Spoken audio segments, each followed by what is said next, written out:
You are listening to the new man beyond the macho jerk and the new age wimp. Your host is men's coach Tripp Lanier.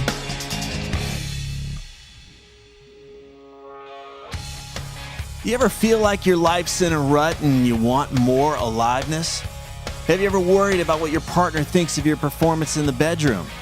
And how do our brains impact our ability to feel aroused?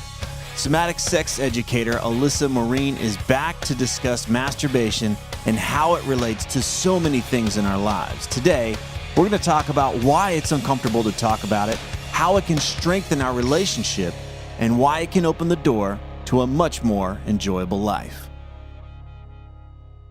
I'm on a new brain pill this morning. A brain supplement. So if the conversation goes a little wacky, I'll blame that. I can blame it on that. What is it? I won't say. I get stuff sent to me, and so if it doesn't work, I don't like to be like, "Oh, your product's shit" or whatever. But what's it supposed to do? It's just, it's one of those. It's not a stimulant, but it's supposed to. One of those nootropic things. Yeah, but I can see people's auras and see through walls now. Great. That's just what I've noticed in the last 30 minutes. So it's going to be an interesting talk today. I have a question. When you record, do you just do video or do you just do audio, or do you record video too? Just the video, or excuse me, just the audio.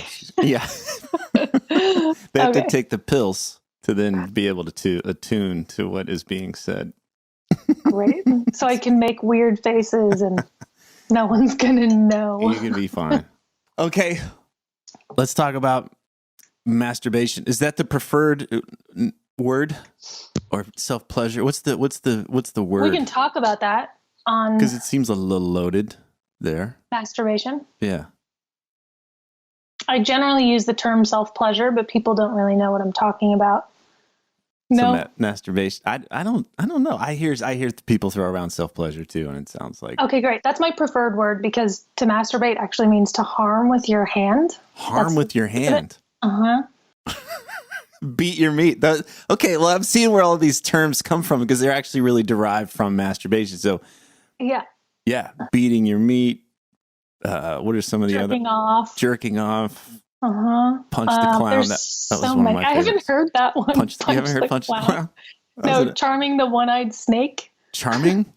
Charming the one-eyed snake. Charming. That doesn't sound too violent. That one's kind of nice. Yeah. You look so nice today. You look nice today, snake. Yeah. All right, so masturbating has a violent self-harm quality. And also really shaming. Shaming. So when I'm doing this, I'm hurting myself. That's essentially what the word says. Okay. Right. So self-pleasure has like, hey, let's have a little party. Yeah, that, and it tends to be a little bit broader, right, than masturbate. Not just self-pleasure opens up possibilities for all kinds of things. Okay. So it's not just, hey, I'm going to go to town on my genitals here. It could just be whatever feels good. Okay. Yeah. All right. So you and I were having a conversation recently, and you said something about somebody had said, change the way you masturbate and change your life. Is that what you said? What was the quote? That's exactly it. Change how you masturbate, change your life. And it's from a guy who started the modality that I'm trained in, Somatic Sex Education. Okay. What does that? Okay. So what did that mean? What does that mean to have, if we change the way we masturbate, we change our lives? Yeah. I mean, I think it's, when you start to put focused attention on anything and start to make shifts and changes on it, whether it's, your diet or exercise or self-pleasure, masturbation, or sex, trying to think of other things, music, if you decide to start playing an instrument, when you start really bringing your attention to something and mindfulness to it, whatever it is, it starts to ripple out into your life is part of it. But a deeper cut is that masturbation, self-pleasure is one of our most habituated behaviors. We tend to all do it I mean, we each have our own ways of doing it, but we do it in the same way every time, usually pretty rushed, usually pretty unintentional and without much mindfulness in it or awareness of what's happening. It's just like a race towards an orgasm, right? And that coupled with all of the shame and fear and like all that we're enculturated into around sex and our bodies and our genitals creates this disconnect between our bodies and our pleasure and our sexuality and the rest of our lives.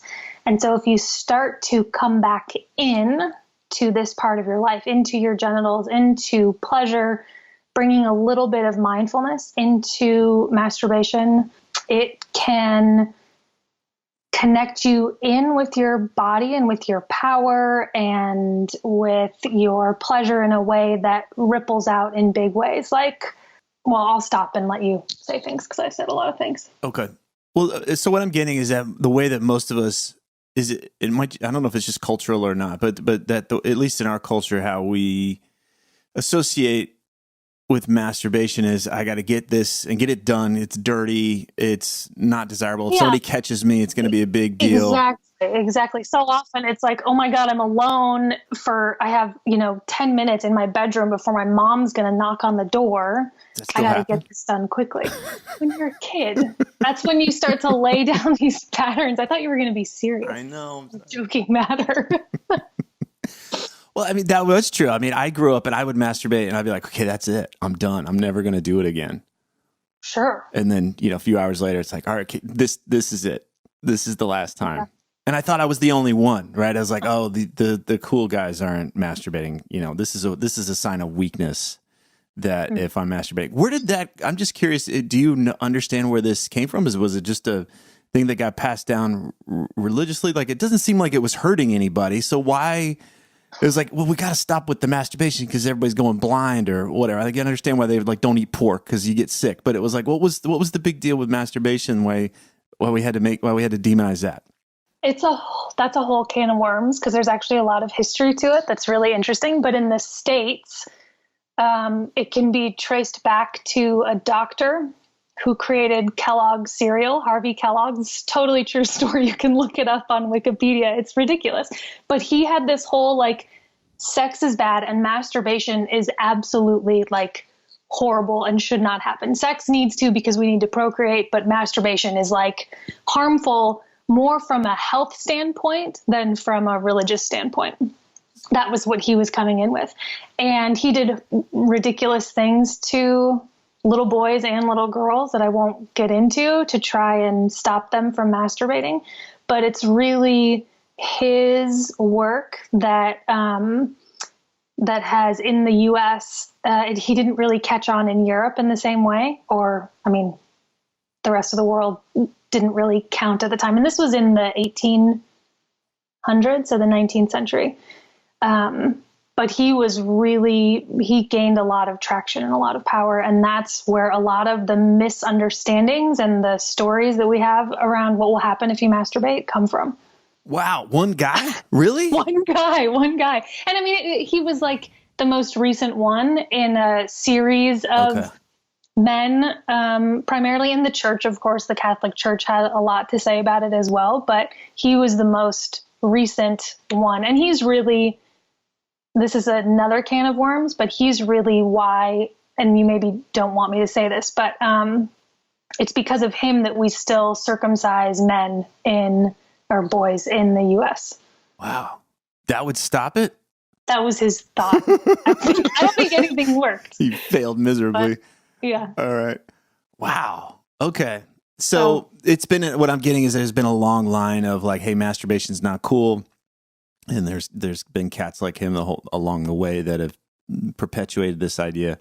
For some reason, he had a real hair up his ass about this and decided he was going to stop it once and for all. And so he's kind of more the latest, but it's been one of these perpetuated things that we're not really challenging until now. We're starting to become more aware of it. And we're starting to see, wait a second, masturbation doesn't have to be this thing that I go run off and do and hopefully nobody catches me and it's a bad thing. It can, what could it be? What could masturbation be What's the opportunity here for somebody listening here? Because I get that we could, and then we can start to talk about how it's going to impact the rest of our lives. But what could self-pleasuring and what could masturbation be? What do you see possible? I mean, it can be a lot of fun, right? Like here you are with your body in this capacity for a lot of pleasure. And so it can just be fun and feel good. That's the main thing just for period. Me. And it's a lot of fun. It doesn't have to be a race. It doesn't have to be a race. It can be an exploration into what's possible. Part of what happens when we're young and we discover this thing about our body that it's like we intuit that we're not supposed to do, whether or not anyone tells us don't masturbate. We intuit that it's not okay or that it's shameful or should at the very least be very private. And so we end up with a really limited scope of how we find pleasure. Whereas if you start to explore and get curious, you can expand your erotic map really considerably and find all sorts of different ways of touching yourself, of moving your body, of breathing that feel really good and add to and enhance your pleasure. I see this movement that's happening in the world. Like when I was in college, we drank shitty beer and we liked shitty beer because it was just what we drank. And now I see that there's all these different flavors of beer and people are getting really, and at a young age, young legal age, people are learning to discern the different types of beer and they enjoy these types. They've developed their palate for these things. I'm overlaying. Oh, now you're going to laugh. I'm being serious here. I was just going to say, it's like you're talking about hipster masturbating. Yeah. Hipster masturbating. So you got to put on it. All right. So but the idea is that we're starting to, we can find greater enjoyment in life if we're willing to slow down and pay attention. We don't have to just settle for natural light or the bush light draft of pleasure. That if we really slow down, it's like, oh, I actually enjoy this over here. This is what's more enjoyable for me. That enriches my life more. I've got more energy. I've got more aliveness. Instead of, oh, well, this is just all there is. Maybe I don't really like sex. Maybe I don't really like this kind of thing. Right. It's uncomfortable. Or maybe I'm not very good at it. Maybe I'm not really good at it. Yeah. Yeah. Okay. Yeah. You work with guys, you also work with women, obviously. I mean, most of us have been brought up to believe that guys are the only ones that are masturbating. Is there, can we start to blow up some of these myths that only guys are the ones that are masturbating? Yeah. I mean, I think most women do. I've come across a few that never did until they were in their 30s, 40s, 20s, somewhere in there, where it just never occurred to them or they didn't think they were supposed to or something like that. So that does happen. I've never heard of that happening with a guy. But it is different for women. I think there's more stigma around it for women in some ways. At least when I was growing up, it was like we knew the guys were jerking off because they would sort of make jokes about it. And I'm a little bit younger than you, so maybe that was different in my generation. Like it was in movies and TV shows, people would sort of joke about jerking off, but never women. Like women never. It's self-pleasuring, by the way. Not jerking off. So it's very serious. Sometimes you jerk off and it's okay. But yeah, women definitely do and should. Like it's your first, in some ways, I think your primary sexual relationship should be with yourself. Yeah, if I don't have a good sexual relationship with myself, then that's going to ripple out, as you say, into my interactions with others. And if I'm not in touch with my body and I don't really know what I like, then here comes this other person and there's this weird thing there. Before we get into that part, I want to come back to something, because I get that there's different types, like how we associate or what happens when we're masturbating. For guys, it can be very visual if they're using porn. It can be related to fantasy, right? And then there's just the actual, like, what's happening in my body, and I'm really tuned into what's happening in my body. So what's the impact of having, and I'm sure there's probably other styles or whatever, other those are sort of the main those are the main ones. Okay. Yeah. So how does that affect us, that when we associate self-pleasure with either getting into a fantasy or losing ourselves in whatever we're watching or being in our body? How does talk about that a little bit? Yeah, my main thing around that is there's nothing wrong or inherently better about any of those three ways, right? So whether you're watching porn or fantasizing or really just with the experience in your body, none is inherently better or worse than the other. However, if you can only use one of those things or two of those things to find pleasure, so usually it's like, I can only watch porn to get aroused, or I can't get aroused without fantasy, or I can't come without fantasy. You want to start to bring in things you can do to help you expand that out. So you're not stuck in, I have to use fantasy or I have to use porn to get turned on and get off.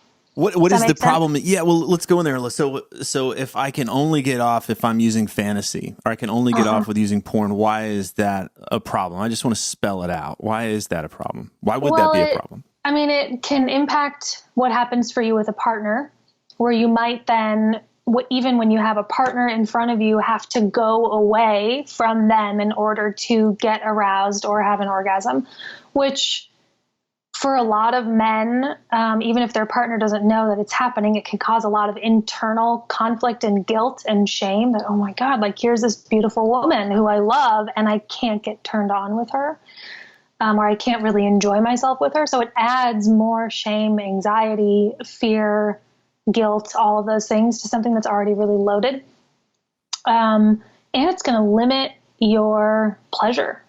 Because so often when you're focused out here on something, or out here like porn, or you're focused on a fantasy, you're less connected to what's happening in your body, and then less able to follow and respond to the desires and impulses that are showing up for you. And so, so you miss out on things. Mm-hmm. So one easy way to work with this, can I give you an easy way to play with it, is to just alternate. So you might have porn on in front of you and you're self-pleasuring with porn, and you set a timer and you do that for a minute, and then you push pause on the porn, and then you come in and just self-pleasure with your own body for a minute. And then you go back to the porn, back to your body, just alternating back and forth for a minute or two, which is going to this is literally about building new pathways in your brain and in your nervous system for pleasure and arousal to happen. I wish I could remember who there was a guest I had on. I'll put it in the show notes, but there was a gentleman that came on the show, and we talked about the impact of just pornography on the development of the brain, and how guys that didn't grow up with internet porn, I'm in part of that generation, we learned that we could fantasize and we learned to just masturbate with our hands and that kind of thing and actually be in our body. But he said there's younger people that are coming up that will, as their brains are developing, they only have visual stimulation and they don't develop that part of the brain to actually connect with their body. So and he was like, those guys those at a very young age, they're having erectile dysfunction. Like they can't get it up with a young person, with a young woman, or and so that's a real downer. And but what you're saying here is like, this may be one of the ways that we can rewire our brains if we're finding that, hey, yeah, I can stimulate myself with pornography, but when it comes to being with my partner, I don't really feel stimulated. I'm having erectile dysfunction, or I can't, I'm not aroused. This would be one of the ways that we can start to separate that and start to develop those neural pathways. Yep. And hey, maybe I'm not in a bad relationship. I've actually, when guys that I've worked with and they give up porn for a while, it's like, wow, my relationship's amazing. It's like, yeah, no shit. You've rewired you're not stimulating that part of your brain to go outside of the relationship and out into this other kind of fantasy world. You're actually returning back to the relationship you're in here, and you're finding arousal there when you're not mixing it up. So. Yeah. And what's great about it too, the alternating, is that it makes use of pathways that are already really strong to then make it easier to build the new ones. Sometimes when if you sort of stop cold turkey and you're like, okay, no more porn or no fantasizing, it can be really frustrating, and you end up having these unsuccessful, quote unquote, experiences that that make you less likely to keep working on this new capacity to just be with your body and the pleasure in it. And so that's why the alternation can be really important. Is that part of the course that you do, the sovereign We'll talk about this. Yeah. So we'll definitely talk about, because the whole thing ultimately is about expanding so many things, but expanding your erotic map, expanding your understandings and experiences of pleasure, sex, and relationship, really, and all rooted in different self-pleasure practices. So this is one of the practices that we'll go into. I like this because, like you said, you're not making it the cold turkey, and we're not creating this big, okay, this is the bad zone and you can't go down this bad zone. I was like, as soon as you do that, then it's, I want to go in the bad zone, right? So it's just, but now it's like, okay, I want to, if I've got a reason why I want to expand, let's say that I'm not feeling as aroused as I want to feel with my partner. This is one of the ways that if I'm already doing a behavior, I can start to find different ways to shift out of that behavior instead of making it wrong, introducing shame, introducing guilt. And it just feels healthier to me because this is about having fun. It's still about enjoyment and self-pleasure, and not turning masturbation into work or our sex lives into work, which I think some folks can do. They can turn it into another project, and it's like, that's a freaking drag.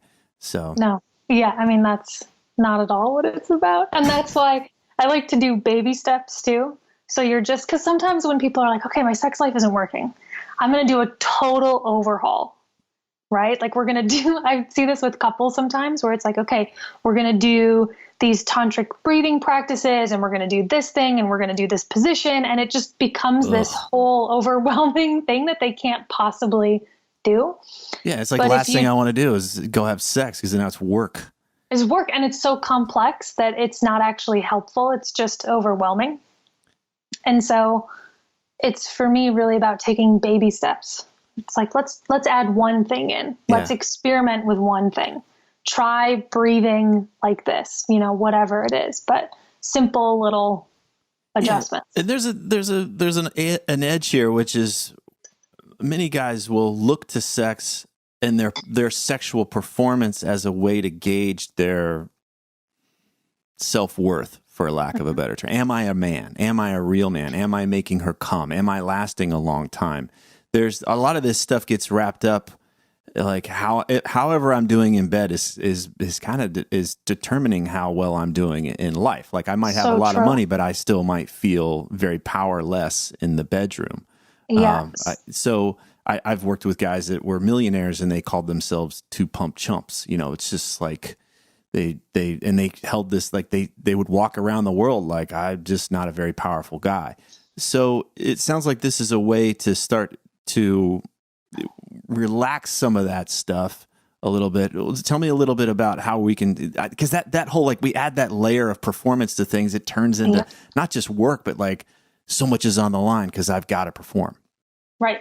So this is where that quote that we started with, change how you masturbate, change your life, really comes into play, because this is so true for men, where it's like their entire, I see this over and over again, their whole worth in the world is dependent upon their sexual performance.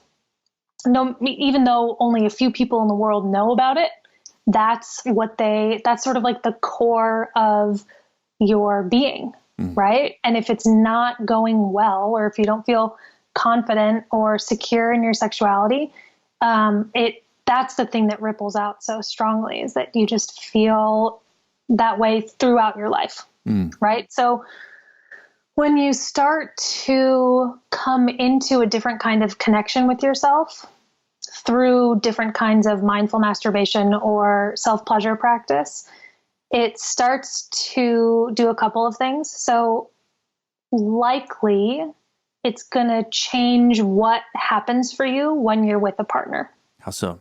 Because I give people practices, but there's lots that you can do where you just start to learn more about your body and what's happening in it, so that those patterns of not being able to get an erection, or of coming too faster than you want, or, losing an erection in the middle of sex with a partner, or of not being able to come, you start to get more information about what's happening there for you, so that you can really train your brain and your body to respond differently. So an example is so often challenges with erection are about anxiety, right? Like we feel, I say we, I don't have a penis, but men feel this like, oh my God, I have to perform, I have to do this thing. And it sends your body essentially into a fight or flight response. Even though there's no threat to your physical being, there's a very real threat to your ego and to your confidence as a man if you can't get an erection, right? And so that registers in your body as a threat the same way that a tiger running at you would. And when your body is in that kind of a response, it's virtually impossible to get an erection because the blood is flowing to your limbs so that you can run or fight. And so if you start to notice that, it's like, oh my God, I'm with my partner and I'm feeling turned on, but then I start to get anxious. There's different things you can do with your breath and even with your mind, because it's all happening in your mind, right? To stop those stories and then get you out of a fight or flight response and then back into enough relaxation that you can get an erection. And most of the time this is happening in his own world. And he's like, God, I hope she doesn't pick up on what's happening for me. He's trying to hide it. There's this kind of like, oh, this tightness of like, I got to posture now and make sure she, you know, I've got it all together. Is part of how you help people and is like, okay, just talk about it too. Just like, hey, I'm a little worked up right now. I need to take a break. And can we just sit here and hang out? And, you know, like what happens? Because to me, like, that's where the relaxation happens. Like, oh, I'm just having a moment here and I need to slow down and kind of catch my breath and get back in my body here instead of, you know, freaking out about stuff. Absolutely. And this is tricky. It adds another dimension that can be really challenging because women are enculturated into the same stories about men's performance as men are. And so there are some women that think like, if he can't get an erection, something's wrong with him, or he's not actually attracted to me, or, you know, blah, like there's a million stories that we come up with around it. And so it's a minefield. It can only mean bad. It can only mean bad things, right? There's something wrong with him. He doesn't like me. Well, let's not go there. Right. I'm not actually attractive and whatever. So starting to speak to it can be really scary because you don't necessarily know what's happening for your partner. She might be disappointed. She might be frustrated. She might not have a lot of compassion. So it's tricky, right? Like, yes, absolutely. Naming what's happening for you. If you're in a relationship where your partner is really supportive and on board, great. If it's a one night stand or someone that you've just met, you might get a really different reaction.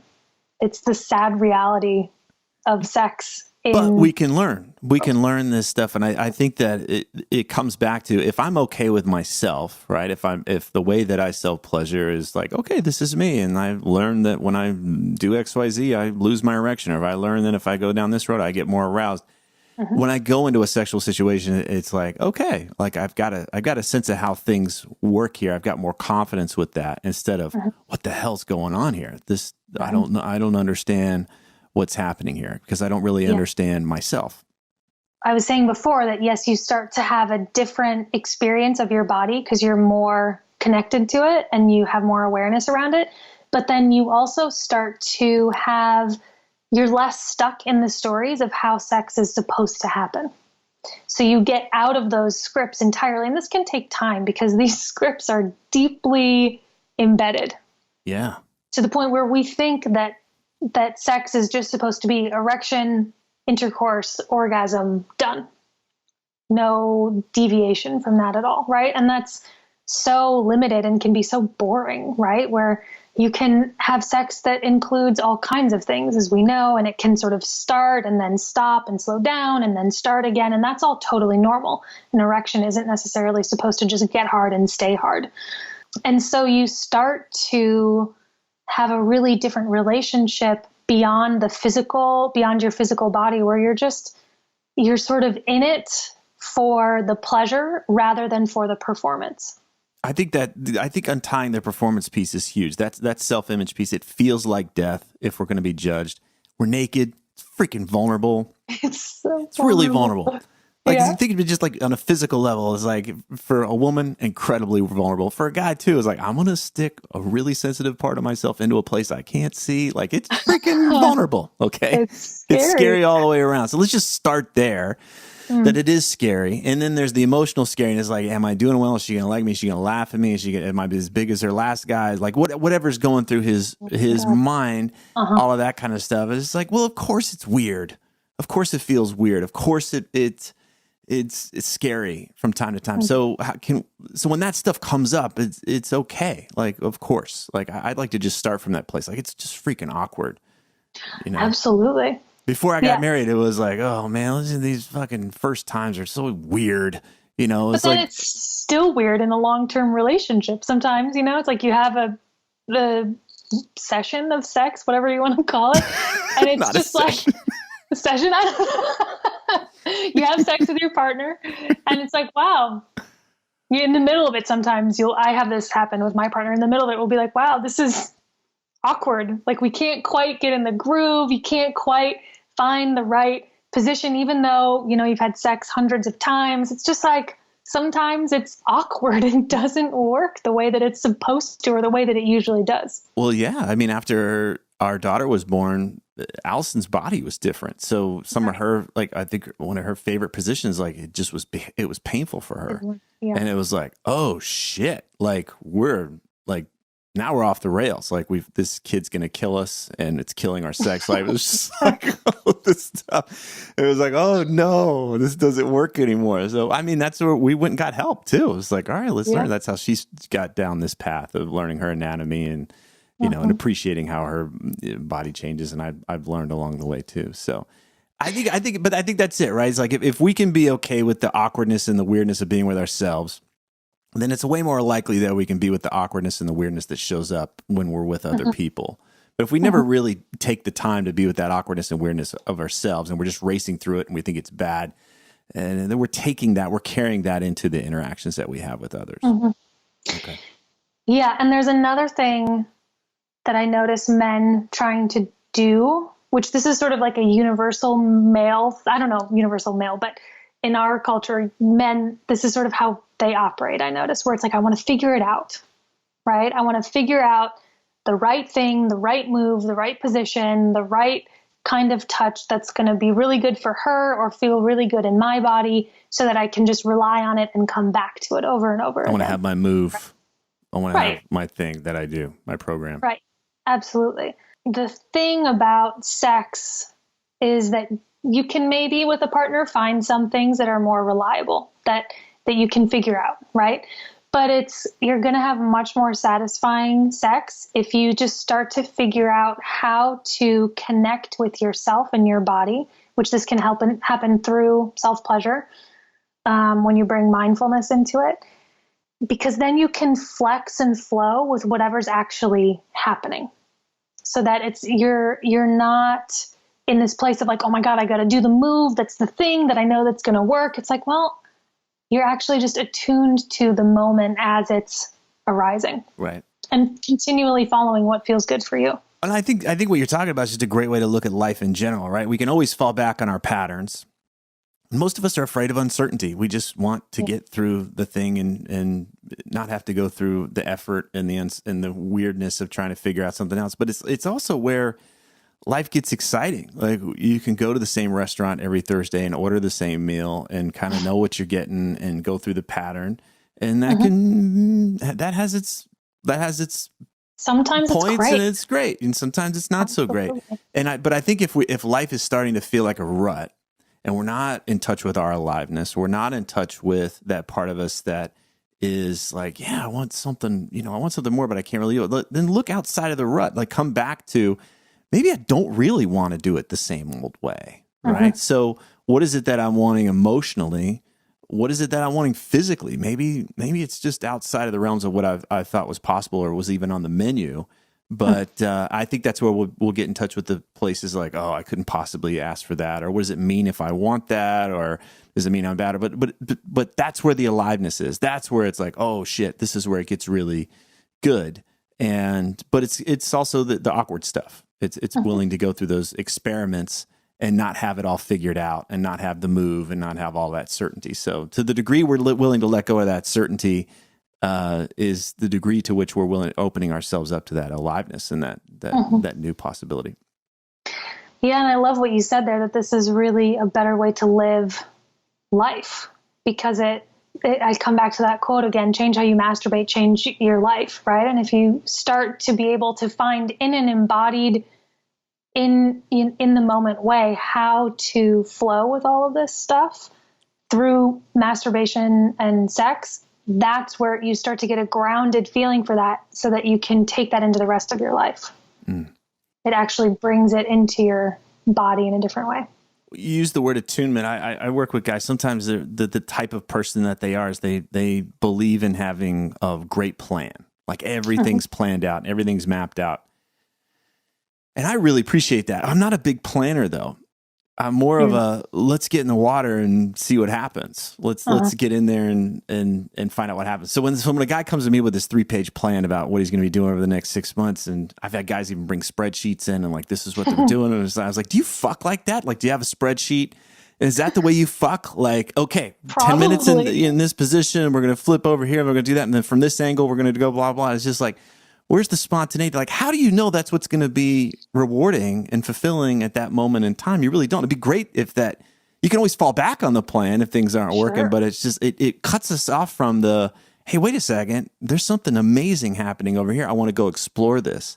And I think when we get fixated on our plan or fixated on the outcomes, fixated on the performance, we miss those opportunities to just say, hey, I want to try this. I didn't know this was going to show up here, but I want to try that now. Yeah, and that's in those kinds of situations, it can be helpful, instead of having a plan, to have sort of tools that you can fall back on, so that, say you're with a partner or with yourself and you're having sex and things are going great. And then all of a sudden, as so often happens, it's like, okay, that's not working anymore. And then there's that terror of like, oh, what do I do? Oh no. Our marriage is over. We should, it's terrible. You can feel it just plummeting. But to have a few things that you can just switch over to, like, and simple things, like, just changing positions a little bit, or if you're touching your partner or yourself, changing the direction of your touch, or changing the pressure or the speed, just simple things that you can start to adjust. So instead of having a plan that's like step 1, step 2, step 3, step 4, you have resources that you can rely on, so that in those moments you have something to just sort of, okay, let's try this thing. Let's see what happens if I do this. Oh, nope, not that. Okay, let's try this thing. Oh, okay, great. That's working. Let's keep going. And permission to screw up, permission to not have to have it all together. I think that's the big thing, is take the pressure off. Now we can go have fun. It doesn't have to be a performance. And the status of our relationship isn't determined by how great our sex was today. Yeah. There might be days where it's just it's off. It's just not clicking. And then they think it's great to have these kind of conversations to come back to, like, well, what does turn my partner on? Is it sensation? Is it fantasy? Like, what are these things that are happening for my partner? And they'll be willing to have those conversations. But if I'm just fixated on my performance and how I'm doing, and if I made her come and all that kind of stuff, I miss all of these opportunities. Yeah, and you're disconnected likely from her and her experience in such a way that makes you a not great partner or not great lover. Right? Whereas if you're really in and connected and attuned, then you're going to be likely having a better time yourself, because you're less in the, oh my God, I got to figure it out. And she's likely going to be having a better time. Right. Yeah, you're actually there with them. Imagine that. Right. Okay. Well, tell me a little bit about this Sexually Sovereign course you've got on that you're offering folks. Yeah. So it starts October 17th. It's 6 weeks long, and it's really a group. So it's not just a class where you're getting to hear information and maybe then go apply it to your life. It's a group where you're getting to learn with other men, and this which is can virtual? be fucking scary. It's all virtual. Yep. Okay. So you can be confidential. You don't, it's totally confident. I mean, it's confidential in that we're going to make agreements ahead of time about what leaves the group, which is nothing. Okay. So everything stays in the group. You'll get recordings, but you won't get recordings of what everyone shared about themselves. You get recordings of the teachings. So what you say about your own experiences is deleted, right? Okay. It doesn't exist anywhere, because that's so important, because it's so vulnerable to be talking about these experiences at all, much less with other men. Okay. And so, so you get to learn with other men, you get to hear about their experiences, you get to share your experience, which is so powerful because we're so isolated when it comes to sex. Once you hear another guy talk about the same thing, you're like, oh, I'm not fucked up. I'm okay. Exactly. Like that even just feels very like, oh, I'm not the only guy that thinks XYZ. And just like that just takes a huge pressure off. Yeah. So being in a group cuts through shame and fear in a way that just working one-on-one with someone can't really happen in the same way. Agreed. So that's a big part of it. And then I'm teaching with a guy, Robbie Carlton is his name, but we're giving you practices and following up with you on it. Did you actually do your homework, home play? They're all pleasure-based practices. You better be masturbating. Exactly. It's your homework. So that you can take these things that are, sex can be so complicated and complex, and it's, as we've talked about, such a minefield. And so it's going to give you ways that you can take these small steps and actually bring them into your body and into your experience, and then be able to take them ultimately to a partner.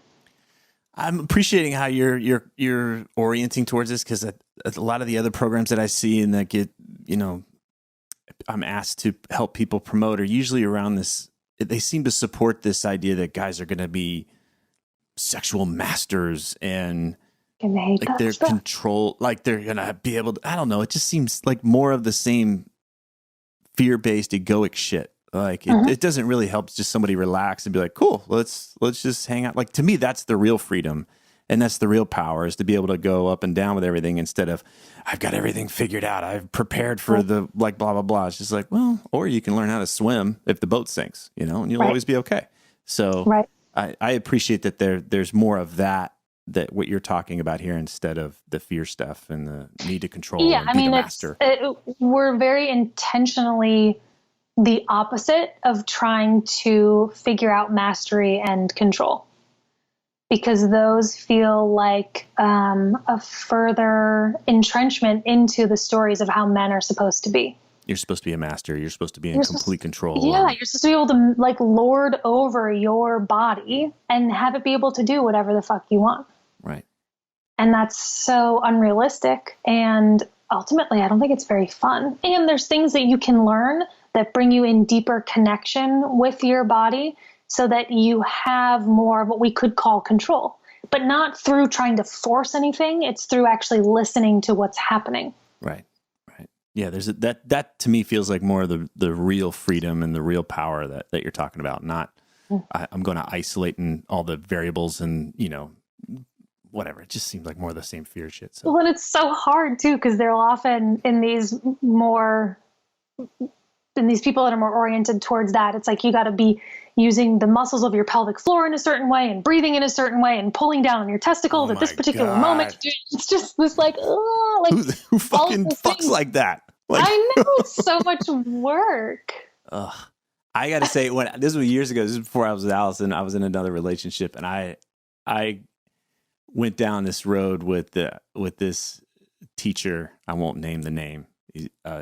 This person's pretty well known in the sexual community, and I was going to be a fucking sexual master. I was going to get this handled. I was going to be a badass.